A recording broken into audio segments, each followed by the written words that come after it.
Olá, você que nos assiste e acompanha os podcasts da ASCPrev, a Associação das Entidades de Previdência Complementar do Estado de Santa Catarina. Mais uma vez retornamos ao programa para trazer novamente, porque o primeiro gerou uma repercussão muito interessante, que são as visões. Não falarmos em conflito de gerações, nada disso.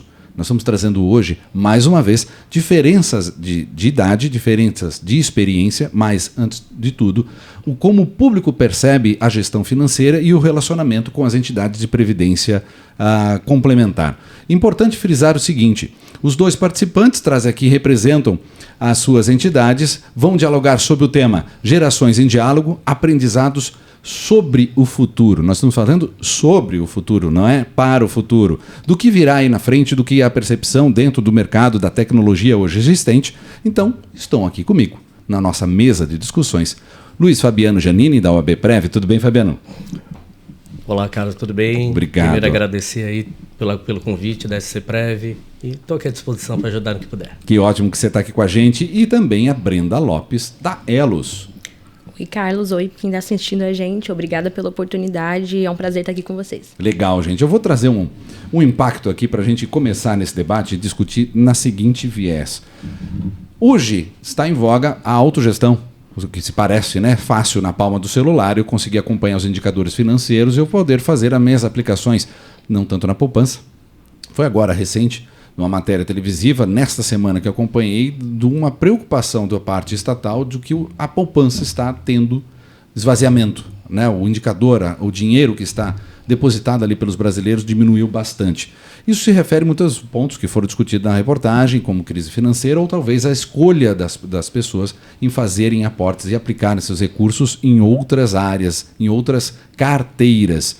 Mas o que eu iria já colocar dentro dessa nossa discussão, se as pessoas hoje realmente elas estão aprendendo a ter mais visão do que virá lá na frente, o que a gente pode aprender, do que cenário pode acontecer, mas sem deixar de olhar para o passado. Luiz, como é que está lá o seu público lá na OABPrev? Bom, na OABPrev, nosso público prioritário, obviamente, a advocacia e seus familiares. E a advocacia, como todas as profissões, ela está em transformação. Transformação do seu modo de trabalhar, pelas tecnologias que vêm, pela nova forma e pelo número de advogados que hoje nós temos na sociedade. Então isso tudo impacta, não só da maneira como a advocacia vê o seu próprio futuro, como também vê a sua administração financeira. Isso causa grande repercussão na forma de investir, na forma de realocar e pensar como vai ser o seu futuro. E principalmente, não só o futuro, né? Pensar no presente também. Na forma de... Hoje as gerações, o que eu vejo, e nós vamos ver com a Brenda, as gerações elas tendem a olhar mais o presente. Porque a minha geração, a sua geração, ela foi doutrinada desde criança a ter que ter uma casa própria, a ter que ter um emprego fixo, a ter que prosperar. Exato. E nós nos matamos para isso. E continuamos nos matando, porque isso está no nosso... Era o sinônimo de sucesso. Era o sinônimo de sucesso. Era essa referência. Acumulação de patrimônio, uma casa, um carro... Exatamente, estrutura aquela para coisa, família. Cachorro, filho, que já não é mais, na minha percepção, a ideia dos novos ingressantes no mercado de trabalho. E isso traz um impacto na advocacia, como em todas as outras profissões, na forma de visualização, de entender o futuro, do que você quer para o futuro. E eu acho que é aí que está a grande diferença na Previdência como um todo. Não só na Previdência Complementar, mas em todos os regimes e nos investimentos no mundo. No mundo. A gente está falando de poupar. As pessoas vão reservar parte do seu orçamento, obviamente, né? Do seu ganho, para fazer uma aplicação para você mesmo. E aí, Brenda, compartilha com a gente. A Elos é talvez a mais longínqua entidade de previdência complementar do estado de Santa Catarina. Mas você é uma jovem que está atuando lá e conhece lidar com esse diferente tipo de público, né? Já o participante ou assistido. Está mudando a visão das pessoas? Olha, muda, eu acho que não só dentro da Elos. Aqui na Elos a gente teve uma mudança assim, de público também muito grande. Com a saída da Engie, a gente tinha um público majoritariamente ali mais velho, aposentado. Agora já não. A gente tem um público bem mais jovem, ali na casa ali dos 25 a 35 anos. Aumentou bastante esse número. E é alguma coisa que está sendo um desafio para a gente. A própria Elos tinha funcionários ali longínquos também, que estavam na Elos há 30 anos, 20 anos. E nos últimos anos começou a ter um fluxo maior. agora uma troca ali, algumas pessoas foram para outras áreas e entrou um público mais jovem também para trabalhar na Elos. E isso muda, acho que a visão de forma geral, ali, da forma que a gente estrutura os nossos investimentos, a nossa comunicação, que é algo muito importante. Então, sim, muita coisa mudou, a gente ainda está num processo, olhando para a parte do público, é um pouco difícil, sim, conscientizar o pessoal mais jovem, mas eu acredito que não é um problema só dessa geração atual. Eu já tive depoimentos ali de participantes que hoje são assistidos que falaram, quando eu entrei na Eletrosul, por exemplo, eu tinha meus 20 e poucos anos, eu não queria contribuir na Previdência. Imagina. Eu fui obrigado, e me obrigaram, e eu falei, não, droga, tá tirando ali uma parte do meu salário, e hoje eu agradeço, hoje eu vejo o quanto isso foi importante. Então é o que a gente tenta fazer atualmente pelas gerações que estão entrando, é conscientizar de que, ok, tá tirando uma parte do seu salário, é difícil enxergar a longo prazo, o ser humano em si tem um pouco de dificuldade de se vislumbrar no futuro, mas é importante pegar essa conscientização desde já, né? Esse público que está entrando agora é uma oportunidade de a gente trazer essa educação financeira desde a mais tenra idade possível. É interessante porque justamente o programa Escolha Certa, que é promovido pela ASCPREV, tem esse intuito, né? Também as entidades, cada uma delas trata isso de uma maneira com muito carinho, muito cuidado, com a vertente educacional, porque se vê isso no sistema talvez falho das pessoas hoje no ensino médio, no ensino fundamental, não terem esse tipo de contato. Mas deixa eu fazer uma provocação interessante para vocês, porque a gente aprende sobre o futuro. Ótimo. O nosso presente de hoje foi o futuro de alguém que já está assistido, que pensou lá no presente dele, naquela época, em fazer essa precaução, né, e fazer as suas reservas, né, e confiar numa entidade, hoje está na qualidade de assistido. Que são, por exemplo, vou dividir os índices inflacionais para a gente ter um dado aqui, para a gente debater em cima e ver como muitas vezes é difícil ter essa previsão lá para frente. Olha só, você que me acompanha, vou perguntar aqui para os nossos participantes, que a gente hoje fala de inflação acumulada ou inflação de um mês. Hoje a gente deve estar girando aí, me ajuda, Luiz, em torno de 5% a 6% no ano, né? Exato. É isso no mercado brasileiro. E o Brasil já teve na década de 90, na verdade, década 80, início de 90, chamada década perdida, inflações que chegou, por exemplo, em abril de 1990 a 6.821% no mês. 6.821% no mês, que foi um pico histórico. A época era uma forma de gerir o dinheiro. Hoje a gente tem outra. E o que será que essa geração que está acostumada com uma inflação mais baixa deve estar fazendo, Luiz? Bom, hoje eles têm uma perspectiva diferente, como eu falei anteriormente. Por exemplo, muitos não têm mais a vocação de comprar uma casa própria. Já pensam em guardar o dinheiro e com o rendimento pagar um aluguel ou pagar outras questões. Isso muda completamente a dinâmica de investimento. Que algumas gerações isso era uma loucura, falar em não ter a sua própria residência. Não, é uma loucura. Tanto que eu tenho amigos da minha geração que venderam suas casas, seus apartamentos, alugaram para fazer investimentos. E eu achava uma loucura, né? Sinceramente, pela minha cabeça, de uma pessoa de 44 anos... É uma loucura alguém se desfazer de um patrimônio para investir, porque a segurança futura, para mim, estaria ali. Claro que a gente tem que pensar que hoje está na ponta dos dedos o investimento. Exatamente. Para a geração da Brenda e das gerações que já estão vindo depois da Brenda, é muito fácil investir. Você tem muita gente conectada, ensinando a fazer as próprias plataformas. Hoje você atinge em qualquer momento. Então, qualquer um de nós abre uma conta aqui em 5 minutos e começa a passar a investir R$100. Exato. Então, quando a gente pensava em investimento... Falava investimento, era um vulto de dinheiro muito grande, né? Um volume. A gente falava em poupança, como tu mesmo fala, né? A gente não falava em investimento. E então pra gente era botar na poupança, que dava ali um rendimento que a gente achava bom, e na época era razoável, não é que nem hoje, a poupança foi desvalorizando ao longo do tempo o seu pagamento dela, até para desestimular, né? E hoje, por exemplo, a Previdência Complementar, nem se fala mais em poupança, nem se pode mais entrar nesse conceito. Mas as gerações, e ainda tem muita gente investindo em poupança. É uma loucura como ainda temos muita gente. Tem gente com muito dinheiro no colchão ainda. Verdade. E eu conheço pessoas com dinheiro no colchão, mesmo com a inflação correndo. Então... O interessante do dinheiro do colchão é que ele só foi possível diante de uma estabilização monetária, porque muitas pessoas guardavam e depois esse dinheiro não valia absolutamente nada. Antes de devolver para a Brenda e a gente falar da geração mais recente, só um dado de uma curiosidade. Você sabe qual é a inflação? Pensa aí comigo, você que está assistindo, nos ouvindo aí no Spotify ou no YouTube. A inflação acumulada entre 1980 em 1994, quando começou o Plano Real, pensa que depois a gente retorna. Mas pensa no número alto. Se a gente já teve um pico no mês, obviamente não foram todos, hoje está em torno de 5% ano. Naquele tempo a gente chegou a ter 6.800 no mês. Pensa em 14 anos de quanto foi essa inflação acumulada. Depois eu trago o dado Carlos, do IBGE. eu acho que essa geração, só uma questão, a Brenda não consegue imaginar o que é ter que ir no mercado e fazer quando alguma coisa está na promoção, você tem que comprar em grande quantidade, porque pra no estoque. dia seguinte já era mais caro. Então, se o empregador demorasse um dia para te pagar, Exato. ele ganhava tanto dinheiro com aquilo que muitas empresas preferiam atrasar o salário para ganhar em vários processos de noturnos de dinheiro, né, que existiam, e daí ali se ganhava. Então as pessoas faziam estoque de comida, e não porque ia acabar a comida, porque o dinheiro acabava. É muito louco. É muito louco. E Brenda, assim, hoje, na sua visão, jovem, o Brasil está mais confiável hoje para essa alocação de futuros, a gente consegue ter mais previsibilidade, porque, como a gente viu lá na década de 80, 90, era uma loucura, realmente. Pois eu trago o número aí da inflação acumulada.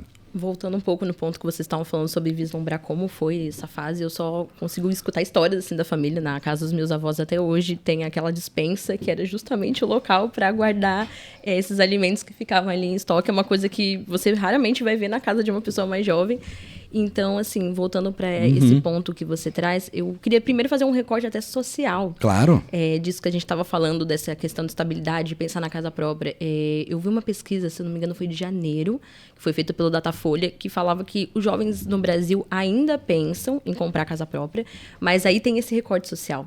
As pessoas de populações mais pobres, ali, de mais baixa renda, ainda precisam dessa estabilidade. Ainda tem esse estigma da poupança, né? Porque são pessoas que têm menos acesso à informação, realmente, a esse entender o que é um investimento. E quando a gente vem ali para uma população mais de classe média, aí já começa a cair realmente esse interesse, porque as possibilidades são muito maiores hoje em dia, né? Até pela questão do trabalho home office. Beleza, você não precisa estar num local específico para você se preocupar em trabalhar. Você consegue trabalhar em qualquer lugar do mundo. Então já tem essa possibilidade que é bem mais legal. Mas retomando, eu acredito que sim, eu não sou uma especialista na parte financeira, sou da área de comunicação, mas eu vejo que, de forma geral, em comparação às gerações passadas, a estabilidade é muito maior, a gente se sente muito mais seguro. Ok, ainda existe muito essa visão de ir para outros países, investir lá fora, trabalhar fora, mas eu sinto que no Brasil as coisas elas já estão bem mais estáveis quando a gente se compara às gerações dos nossos pais, dos nossos avós. Isso traz uma segurança um pouco maior. Eu mesmo, eu tenho ainda vontade de comprar minha casa própria, mas não é aquela coisa desesperadora. E é muito engraçado realmente essa questão de prioridades, porque eu não sou daqui de Floripa, mas eu vim há alguns anos. E, por exemplo, os meus pais moram no interior de Minas Gerais.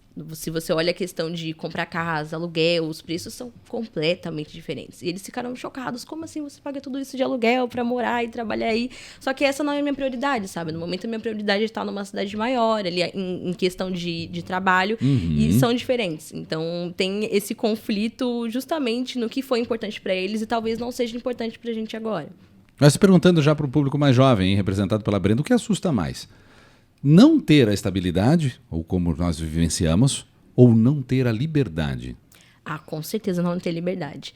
Eu vejo que, como eu até falei ali na minha primeira fala, que tinham funcionários da Elos que estavam ali há 30 anos, e as pessoas da minha geração ficam apavoradas de imaginar fazer a mesma coisa ali por vários anos seguidos, tá no mesmo local, tem essa volatilidade de mercado muito maior. Às vezes não é nem porque você não acredita naquilo que você está trabalhando, mas porque você quer novos ares, novas possibilidades. Poxa, não estou satisfeito com isso aqui.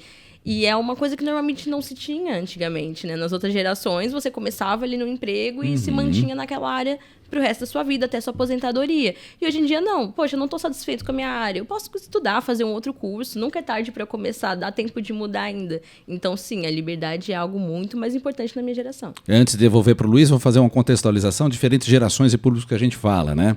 Quando a gente fala dos baby boomers, né? A geração X, que é aqueles que vivenciaram um período de hiperinflação, eram realmente as pessoas que confiam em imóveis e ainda falam em poupança, né? Porque era a maneira que você tinha de fazer aplicação financeira. E a aposentadoria como realmente um descanso. Talvez isso já mudou. A aposentadoria já não vem, né, como uma interrupção da atividade laboral. Ali em 81 até 96, Vieram os millennials, que a moeda era um pouquinho mais estável, né? Os consumidores imediatistas, o contato no Brasil com o cartão de crédito, opa! E o propósito no trabalho e não trabalhar só para ganhar dinheiro. Estamos na geração Z, que está chegando no mercado, 97 a 2012, mais ou menos, que são os nativos digitais, têm uma autonomia financeira, menos apego às instituições formais, como a gente conhece, facilidade de renda variável, e chegamos, obviamente, às gerações que estão cada vez mais modernas e digitalizadas, dentro da autogestão e a realização de sonhos e aquele acúmulo de patrimônio que se tinha como meta não é mais objetivo. A experiência está falando um pouquinho mais alto. E lá? Como é que está na OAB? Como é que está no público em contato? Como é que está esse... Não é choque, mas essa mudança.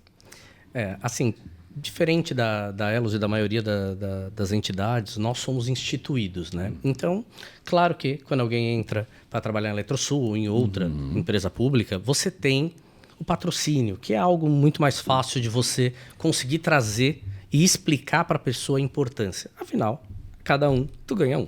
Então, é muito mais tranquilo. Apesar de você ter um monte de podcast por aí falando que isso não importa nada, o que importa é investir sozinho, é uma loucura. A gente tem visto aí cada loucura falada por aí que dá até dor no coração.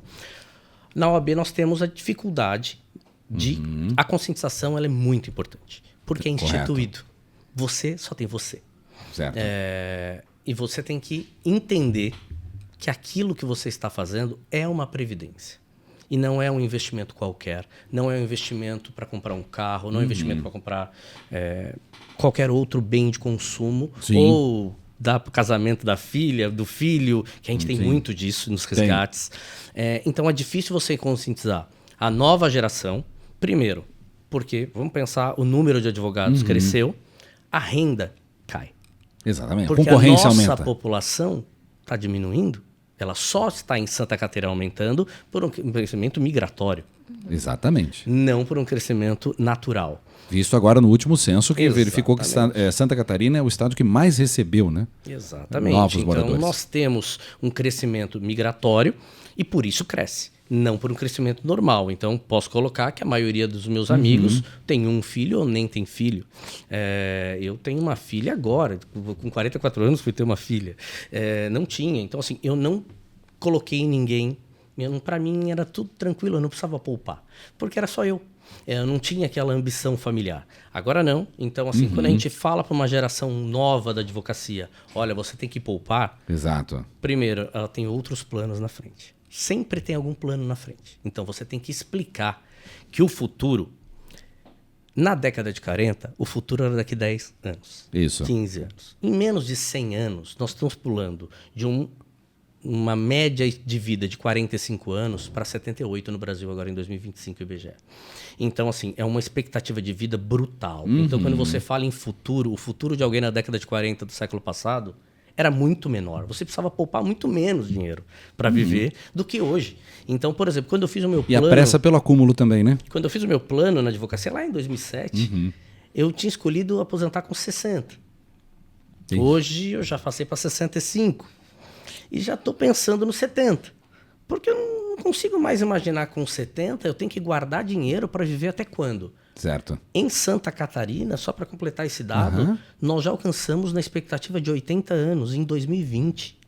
Já agora. As mulheres, acho que, se eu não me engano, é até um pouquinho mais. Mais? Não, a mulher é sempre mais, né? Sim. A mulher é mais longeva. Mais longeva por uma série de características, além, já estão até pesquisando a biológica, mas características sociais e além da biológica. De cuidada, né? Porque ela se cuida, a mulher se cuida muito mais que o homem, a gente sente isso normalmente. Mas se a gente for pegar mesmo a expectativa de sobrevida, que é a que a gente usa tecnicamente, que às vezes o público que às vezes nos assiste, claro, é muito técnico, mas aqueles que não são técnicos, a gente usa uma expectativa de sobrevida, quer dizer... Quando você chegou em tal idade, quanto tempo falta para você morrer? É uma coisa muito trágica, né? Mas é importante falar disso. Porque isso é a única certeza que nós temos. Exatamente. Nós somos findáveis. Vai chegar um momento que a gente não estará mais aqui. O problema é que nós somos findáveis, mas está cada dia mais longe.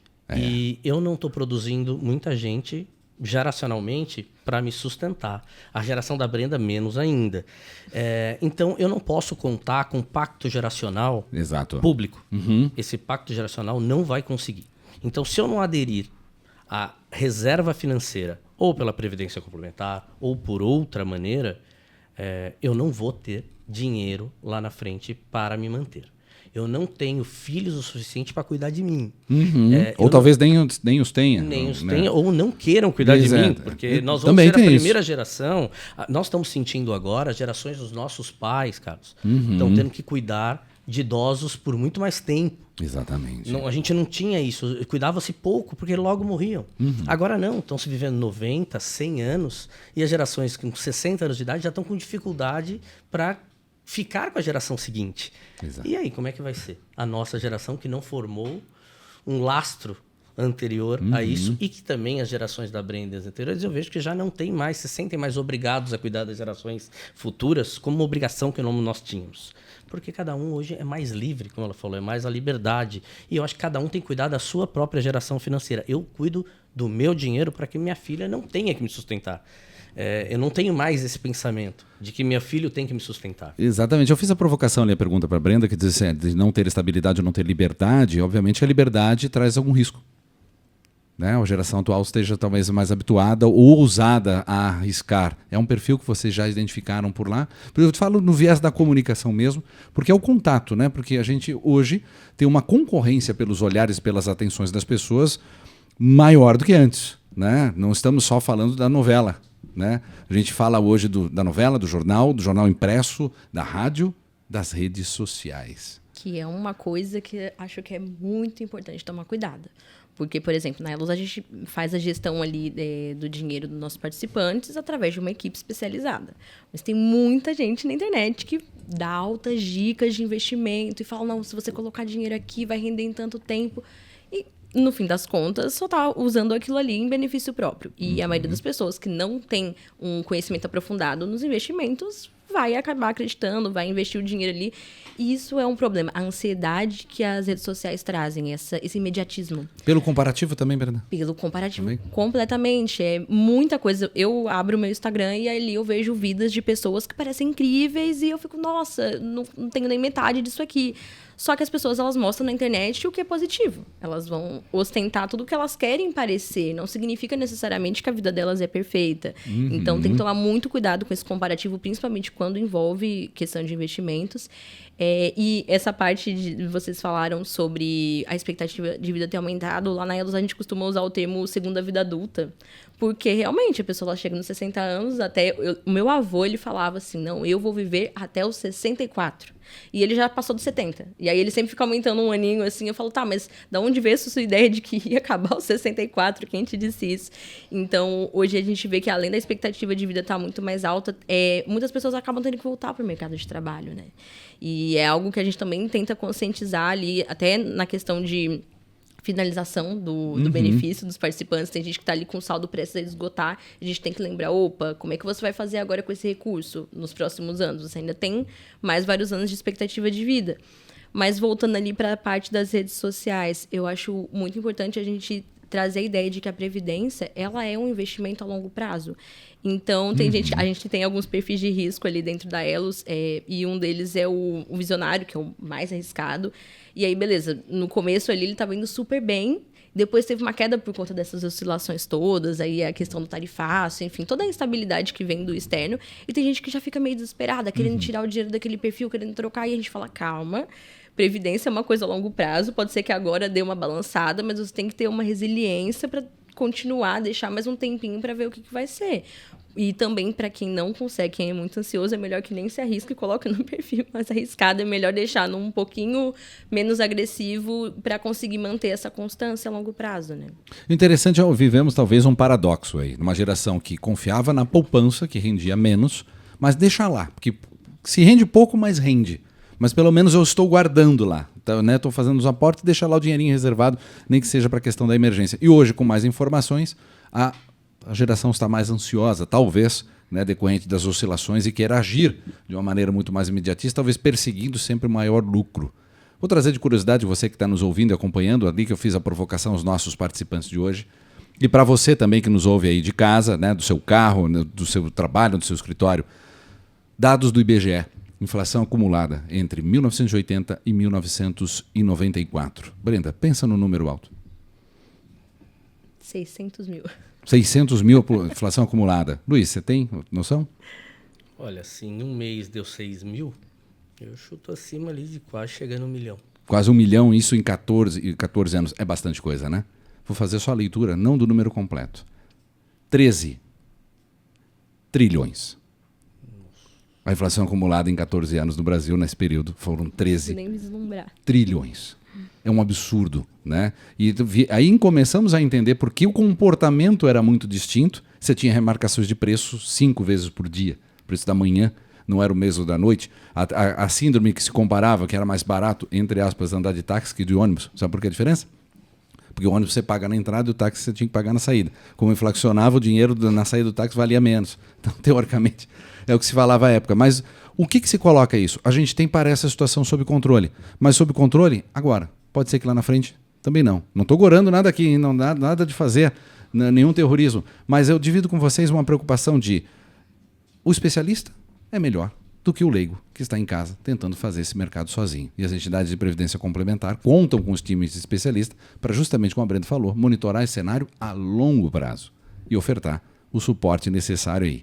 E Luiz, vendo desse cenário, a gente que vivenciou desse período de hiperinflação com um número que extraordinário, que até foge ao nossa lembrança, o comportamento você já colocou, de como está o público agora, na nova geração que se lança, né, para esse mercado e nesse acúmulo.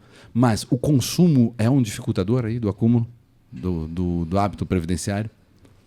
Assim, o consumo ele vem crescendo numa forma assustadora, né? E a gente pegou modelos pós-29, modelos muito fortes de consumo. E as gerações anteriores, tu vai lembrar que era muito comum o almoço de domingo na família ter 1 litro de refrigerante para toda a família. No máximo 2, se a família fosse muito grande, cada um tomava um copo. Hoje você vê uma família, às vezes, de 3 pessoas e tem 2 litros em cima da mesa. Dá até mais. Então, assim, a ideia eu estou falando aqui uma coisa bem banal, mas uma coisa que demonstra a forma de consumo. A gente consome muito. Consome muito, inclusive, coisas que a gente nem quer. Agora, com essas grandes redes de venda online, Isso. Tem hora que aparecem umas coisas ali que eu já comprei, que eu não sei nem para que servia, mas a gente compra, daí vai ver. Eu até não tenho esse hábito de consumo, mas eu vejo pessoas assim com muito hábito de consumo muito forte. Isso e a comodidade, eu chego em casa, peço pelo celular, no outro dia está na minha porta. E esse hábito de consumo, ele traz, muitas vezes, o gasto acima do que você pode. E isso traz um problema na poupança. Então, quando você ganha a mesma coisa que você gasta, você não consegue poupar. E a maioria da população brasileira está no momento que gasta mais do que ganha, muito mais. Não é nem um empate, não há um empate técnico. Existe uma desaceleração na poupança como um todo por déficit na sua poupança do dia a dia. Então, a gente tem que ter uma qualidade. Eu coloco, por exemplo, por mais dificuldade que às vezes a gente tem, a advocacia é instável, tem dia que você ganha mais, tem dia que você ganha menos. A minha previdência complementar está ali todo mês tirando, já põe no débito automático, para não ter como mexer. Para automaticamente já está reservado, exatamente. Senão capaz de correr o risco de tocar naquele recurso. Exatamente, eu não toco naquele recurso, é um recurso que já está ali há um tempão. A minha filha está com 4 meses, ela já tem 3 meses já de acúmulo. Ela já está 3 meses acumulando na OBPREV. Que legal. E a gente entende quanto isso vai diluir para ela na aposentadoria dela. Porque ela tem uma expectativa de vida que eu nem sei descrever qual é. Então a gente vai pegar aí as gerações foram criadas por publicitários, né, para ver aonde vai vender. Exato. Mas se nós pegarmos nas questões biológicas, hoje se fala já em 4 ou 5 gerações, né, do 0 aos 20, a primeira fase da vida, a segunda fase dos 20 aos 40, dos 21 a 49, e daí entra na terceira idade, né, que é aquela de 50 até mais ou menos 77, 78, e depois já vai para a quarta fase, que a gente nem imaginava quarta idade. A gente falava na terceira idade, estava no fim da vida. Hoje a gente fala numa quarta idade que vai dos 79 até os 105 e já programando a quinta idade. Eu vi hoje, numa experiência num laboratório de análises clínicas, a fila prioritária para cima de 80 anos. Exatamente. Estatuto idoso, 60 anos. Né? Então, como já mudou. Brenda, já disso que colocou o Luiz, né, dessa construção de patrimônio para o futuro, talvez a visão do jovem hoje não seja construir patrimônio, mas pela longevidade ter segurança lá na frente.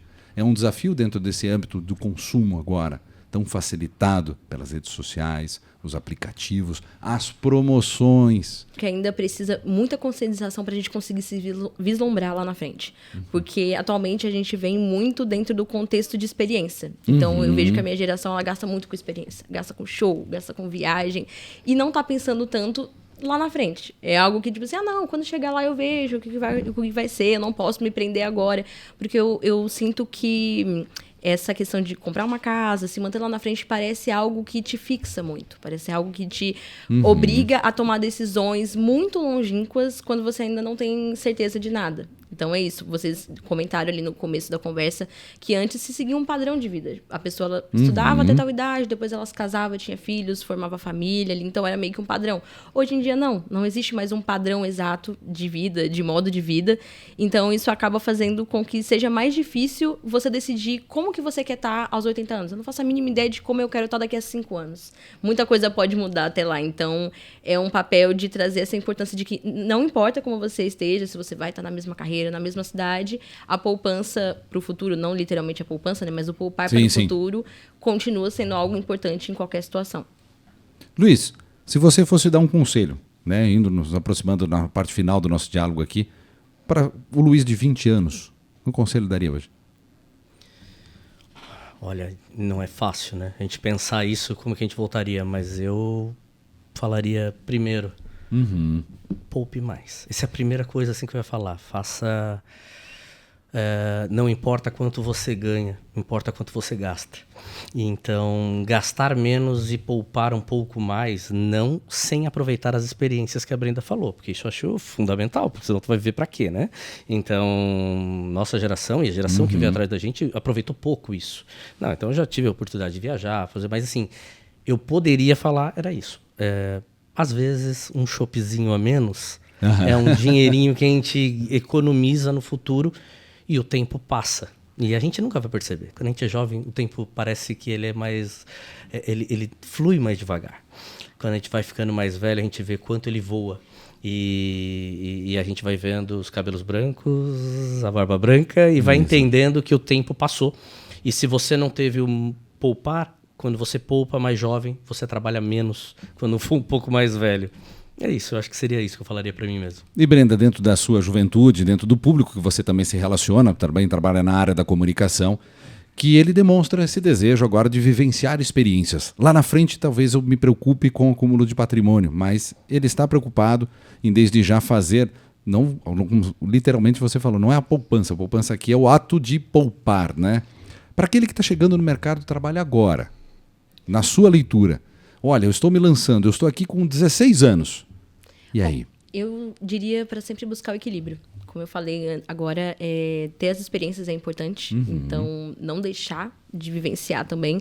Porque às vezes a gente acaba se prendendo muito a um objetivo e não consegue vislumbrar coisas que poderiam ser até simples, que trariam uma leveza maior na vida, né? Então, manter esse equilíbrio, não se deixar influenciar justamente por essa coisa que a internet traz de obrigação de você ter coisas. Por exemplo, eu, do ponto de vista feminino, aparecem para mim milhões de propagandas de produtos de skincare. E aí você vai lá e compra um kit porque você tem absoluta certeza que aquilo ali é muito importante para você. Gasta ali uma parte do seu salário que não era tão necessária. Sendo que um hidratante e um protetor solar já fariam tudo que você precisa. Então, não é porque alguém na internet está falando que você precisa daquilo, que você vai ser muito mais feliz ou estar muito mais dentro daquela trend por estar gastando com aquilo, que isso seja realmente verdade. Então, olhar para o que realmente importa. E pensar, será que eu realmente preciso disso ou eu tô indo só porque tá ali na moda, porque estão nas trends? Então, equilíbrio. Tentar pensar, não precisa ser aquela coisa fissurada. Pensa no futuro, mas aproveitando o presente de uma forma responsável, digamos assim.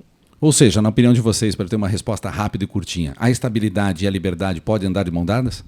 Com certeza. Nossa, sem sombra de dúvida, dá para conciliar as duas coisas. Luiz? Sem dúvida. Tem que poupar, mas viver. Viver é o fundamento de tudo. Não adianta poupar e esperar lá na frente chegar o momento e a velhice chegou e você tem muito dinheiro e não tem como gastar mais. Então, o equilíbrio. Equilíbrio é tudo na nossa vida. Isso. Gente, obrigado pela presença de vocês. Obrigado, Luiz, mais uma vez, da UABE Prev. Luiz Fabiano Giannini e Brenda Lopes, da Elos. E você continua com a gente aí acompanhando os programas da ASC Prev, que vão ao ar sempre no YouTube, como também no Spotify. Spotify agora está com imagens também, viu? Habilita o recurso aí que você consegue nos visualizar na telinha do seu celular ou no seu computador. E mais uma vez demonstra, deu sucesso, e com certeza vai ser essa edição, de que o encontro de gerações contribui para a formação. Quando há essa troca de experiências, de cenários distintos que foram vividos, nasce a segurança. E a segurança nasce também por meio do diálogo. Por isso que você continua com a gente, sempre acompanhando as lições que nós aprendemos a cada edição aqui com os especialistas e operadores também do mercado financeiro para você, na escolha do seu plano de previdência complementar, porque já vimos que o plano público, a previdência social, ela não vai te dar o sustento que talvez você imagina, mas você se precavendo, fazendo literalmente o ato de poupar e reservar e sendo bem orientado, a garantia de sucesso lá na frente é certa. Fica com a gente e nos vemos ao próximo programa. Obrigado.